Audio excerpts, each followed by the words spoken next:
Alors, bah écoute, on sort là d'une projo, du Valley of Love, donc Oui, de Niclou. on raconte un peu notre vie, on était là, en projection. En projection de presse, et donc au Max Linder, parce que apparemment Sylvie Piala, donc DG, enfin en tout cas à la tête des films du Warsaw, a fait ses projections techniques ici, et elle a dit c'est génial, il faut absolument que les projections de presse se fassent ici. Et en effet, elle a eu raison, parce que bon, le film de Niclou est en scope, lumineux, solaire, si on reprend des termes un petit peu communs, et en effet, c'est une belle claque visuelle, et c'est une super idée de l'avoir projeté ici. Donc le Niclou, donc Valley of Love, est l'un des 5 films français qui a été présenté au dernier film du Festival de Cannes, en compétition officielle, avec Gérard Depardieu et Isabelle Huppert. Donc voilà, et juste pour terminer, et après je te laisse embrayer, Niclou, on lui doit un premier film qui s'appelle Une affaire privée, et un deuxième film, Cette femme-là, La clé aussi, et Une affaire privée. C'est pas la première fois qu'il travaille avec Huppert, puisqu'il a travaillé sur La religieuse avec elle aussi. Mais juste pour dire un truc, c'est que Niclou a commencé en faisant un polar magnifique avec Thierry Lhermitte, donc, qui lui a donné ses lettres de noblesse auprès d'une certaine critique, on va dire un peu adhérente, on va dire au cinéma de genre, thriller, polar, parce que c'est un polar très glauque, très noir, et franchement, et malheureusement, je dirais que par la suite, il est tombé un peu dans une sorte de facilité parce qu'il a continué à le faire, mais beaucoup moins bien. Est-ce que le premier film, il avait déjà tout dit? On n'en sait rien. Ceci étant dit... Non, il n'avait pas tout dit parce que là, on vient de voir un sacré voilà. film. Qui est justement et dans la forme et dans le fond, complètement différent.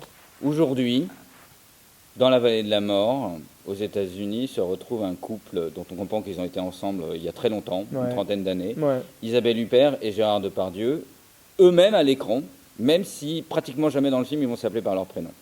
Ils ont perdu un fils une fois. On entend Gérard uniquement, mais on ne peut pas dire quand. Non, mais même elle l'appelle Gérard. Une demi-fois. Voilà, une demi-fois.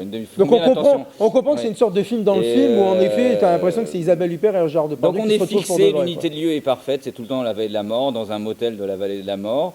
Ils ont perdu un fils, on l'apprend dès le début, qui s'est suicidé il y a 6 mois et qui leur a donné rendez-vous dans cette vallée de la mort.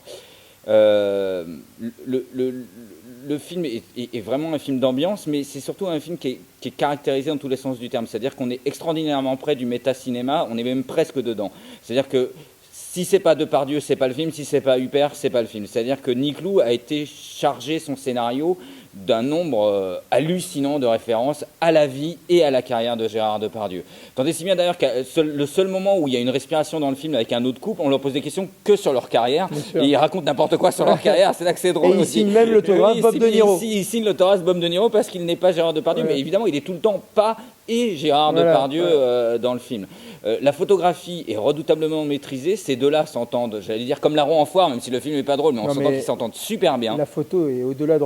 D'Offenstein. Elle fait mal aux yeux. Ouais, elle fait mal aux yeux. Claque, on est vraiment dans la vallée de la mort. C'est Offenstein qui est le photographe, et on est vraiment dedans. Et alors je ne sais pas si tu as remarqué, parce que j'ai envie de parler de photos sonores aussi. C'est-à-dire que les ambiances de grosse chaleur donnent des sons d'ambiance où on a l'impression de ressentir la chaleur. Et le son est excellent à ce sujet-là. On a un son direct qui est nickel. Malheureusement, j'ai pas le nom d'ingé son. Il a un son direct, moi, qui m'a fait bicher du début jusqu'à la fin. Je suis entièrement d'accord. Vraiment. Ce qui participe à l'ambiance totalement du film. Quoi. Tout à fait. Donc moi, j'ai passé un excellent moment. Toi aussi. Oui. Et donc il sort bientôt. Il sort le 17 juin. Donc courez le voir. Quoi. Voilà, exactement. C'est vraiment. Gérard transpire beaucoup, mais franchement, c'est pas étonnant. Non, et puis il y a des répliques dedans où moi je t'ai pété de rire.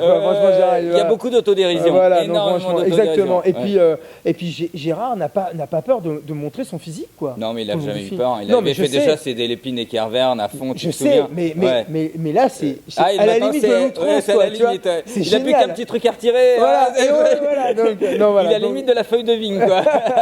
Non, franchement, et le couple tous les deux se forment vraiment. On a l'impression qu'ils ont vraiment été ensemble. Voilà, franchement. Non, franchement, à tout point de vue, un film surprenant, remarquable, dont on déplore. On comprend pas pourquoi il a rien eu.